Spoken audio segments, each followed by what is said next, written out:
Kepala Posko Satgas Penanggulangan Bencana Karhutlah BPBD Sumsel, Ansori, mengatakan hingga saat ini Satgas Keamanan Hutan Lahan di Provinsi Sumatera Selatan sudah disiagakan di tiap kabupaten kota, di antaranya 2 posko di daerah Ogan Ilir yang letaknya di Desa Pulau Semambu dan Desa Palem Raya. Karena Ansori menjelaskan lokasi tersebut masuk daerah yang berpotensi terjadi karhutlah. Dengan jumlah sebanyak 1.512 personil gabungan dari unsur BPBD, Basnas, Polri, TNI, hingga melibatkan elemen masyarakat.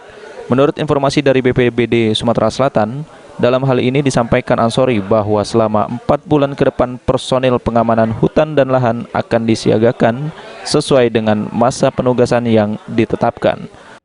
Jadi personil kita masih di lapangan, baik itu dari BPBD Kabupaten Kota, kemudian kita dari BPBD Provinsi telah mengalokasikan 2 posko di daerah Ogan Ilir, ditempatkan di daerah yang rawan kebakaran seperti di Desa Pulau Semambu, Desa Palem Raya.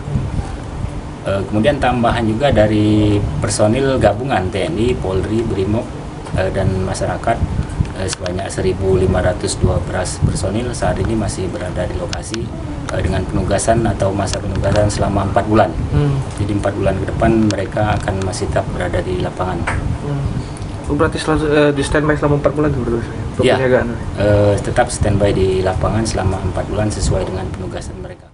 Ade Sunandar, PAL TV. Di kawasan timur Indonesia, pohon-pohon kayu kering, dan mungkin juga ada sejumlah